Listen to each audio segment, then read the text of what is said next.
Welcome on in, ladies and gentlemen, to your Fresno State Focus on Sports. I'm Ricky Oakes. I'm Jimena Ramos. And I'm René Rodriguez. We begin this week on the baseball diamond. The Bulldogs are still atop the conference at 14-7 in the Mountain West, but it was anything but a good weekend against San Jose State.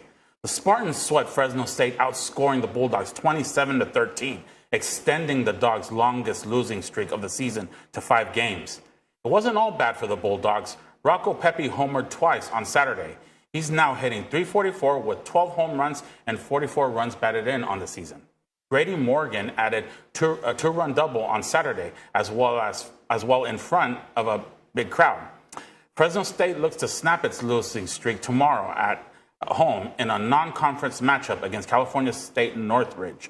First pitch is at 6:05 p.m. 5 losses in a row. Ricky, is this just a slump or is it time for panic for the Diamond Dogs? Like I told some people in the Fresno State group chat, we don't need to panic. I mean, this team, they're known for hitting. I mean, it just happened to be this weekend, like on Sunday. The bats were connecting, it just landed right into someone's glove.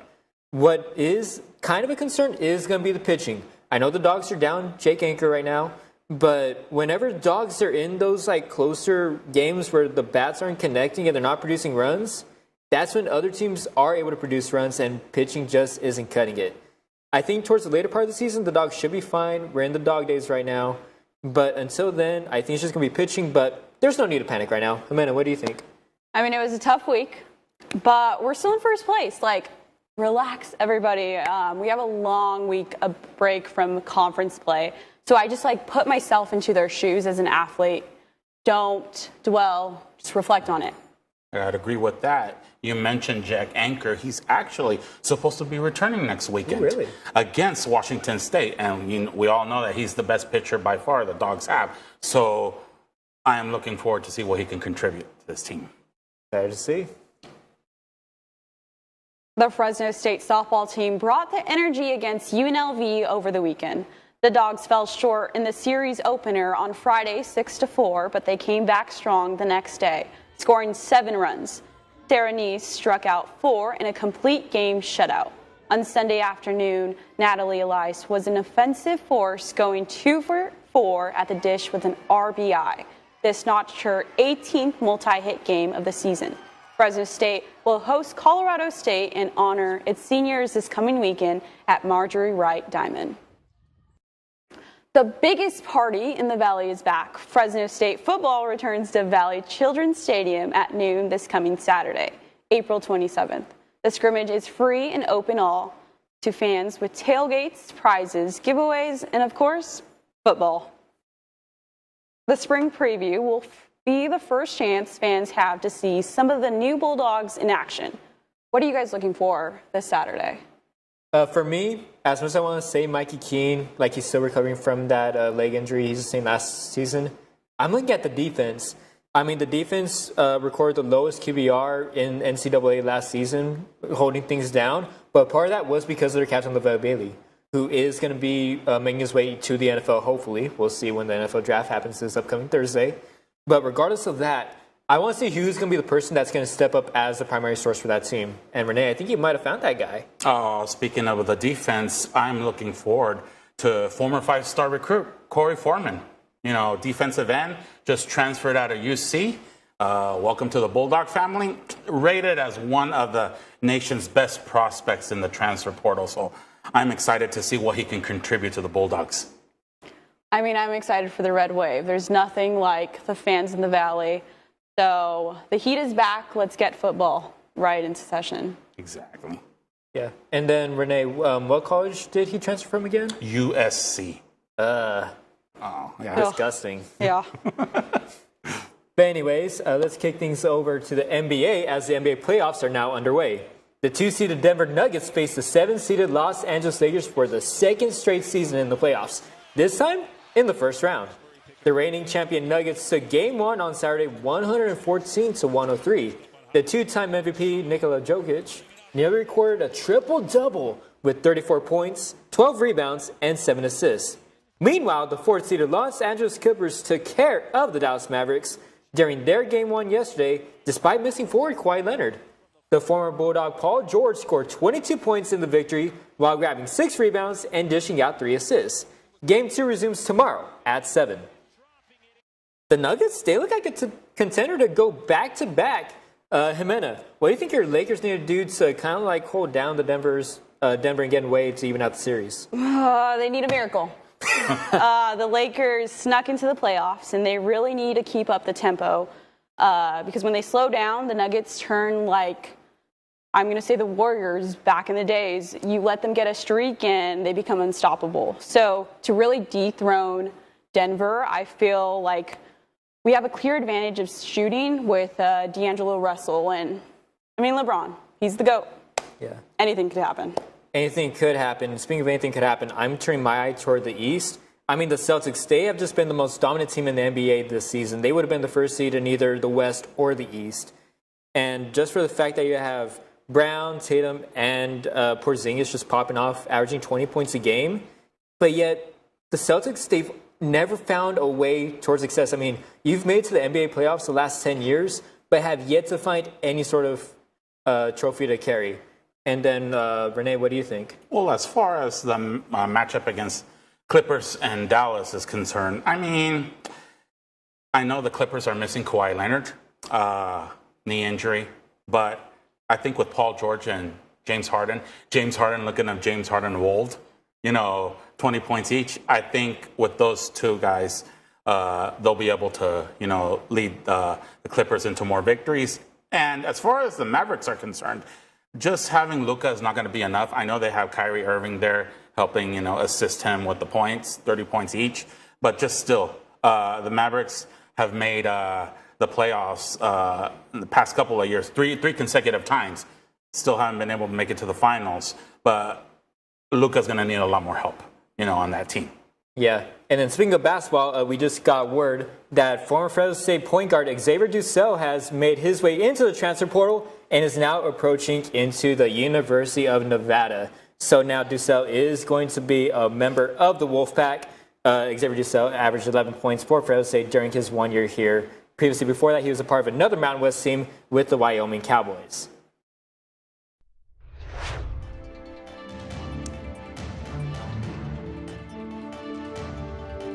Coming up on Focus on Sports, we take a dip into the pool with the Fresno State water polo team after wrapping up the regular season on Saturday.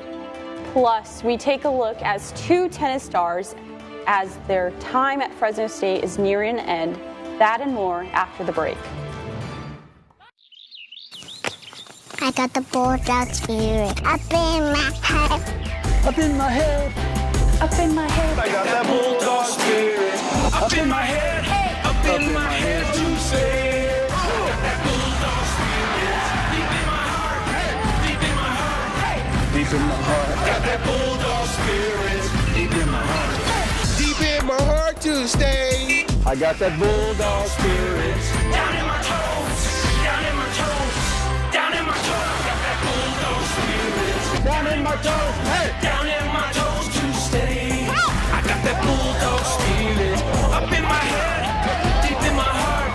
Down in my toes. I got that bulldog spirit. All over me. All over me to stay. I got that bulldog spirit. Deep in my heart. Deep in my heart.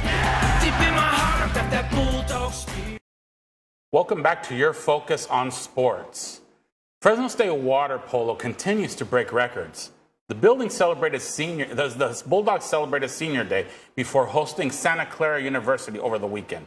The number 9 nationally ranked Bulldogs came away with a 23-4 victory over the Broncos. Abby Simshauser paved the way for the win, scoring a team-high 5 goals. By halftime, the Dogs already had a commanding 10-2 lead.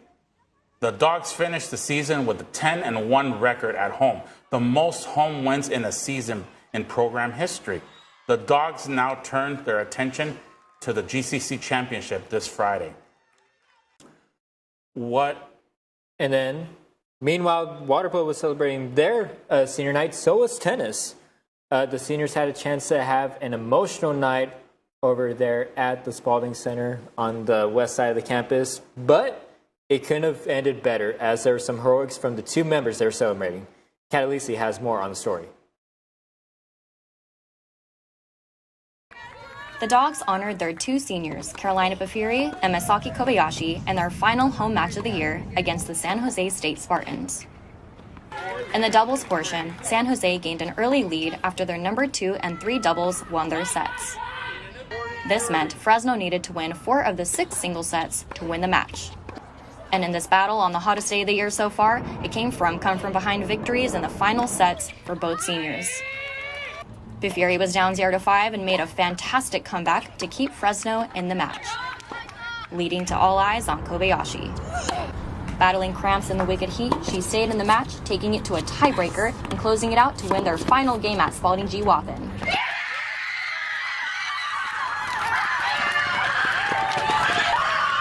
As the Dogs won 4-3. After the intense 3-hour match, Kobayashi got to express the emotions of winning. My teammates are super nice. They're so supportive. I enjoy every single day at practice. Even I hang out with them. Even I hang out with them off the courts. And yeah, they're really welcoming, even though this was my last and first year in Fresno. And also coaches. I think because of the coaches, I grew up as a tennis player a lot. I got so much better. 1, 2, 3, go! The girls will begin their matches in Las Vegas on Wednesday. Coverage and updates for the Mountain West Championships will be on the Mountain West website at themw.com. Fresno State Tennis Courts, Catalisi, Focus on Sports. I as well am a Fresno State athlete here and a senior, so seeing that news story and seeing all the hard work tennis has brought, it just reminds me of the emotional time that we're having as seniors. But all respect towards that game that last weekend, and good luck to the tennis girls in Vegas. Not everything we talk about NCAA sanctioned. Fresno State Judo's club teams are also putting the Bulldogs on the map. The women's team won the National Collegiate Judo Association National Championship at Texas A&M University. This is the team's first title in nearly 40 years. Fresno State's juvenile women's team also earned second place competing in its division tournament. It was an emotional victory for the team as it was the culmination of years of hard work. It feels like a lifelong goal achieved, and it's something I'm really proud of. And when I take a deep breath and think people don't even do judo, let alone the fact that I just won, it was really inspiring, and it made me feel very proud of myself. The journey isn't done for 2 of the team members just yet. Barbarian and teammate Vanessa Luna will represent the United States next year at the University World Games in Germany. Fresno State golfer Ryan Firpo is your Mountain West Freshman of the Week. Firpo led the Bulldogs through the El Macero Classic, placing 13th in an individual of 104. He scored a 5-over at 221 on the par 72 course, which is over 7,000 yards long. Firpo and the Bulldogs will compete this weekend at the Mountain West Conference Championships in Tucson, Arizona. Now, before we sign off, we got some top dogs to honor. Let's start with you, Jimena. I'm going strong with Elizabeth Tracy. She won the collegiate division with her jump of a 5'9". I can't even do that. I would say that's above me. Yeah, she's impressive. She's just only a freshman, and she won Mount Sac, so. Impressive. That's great. My pick, no question here, Abby Simshauser.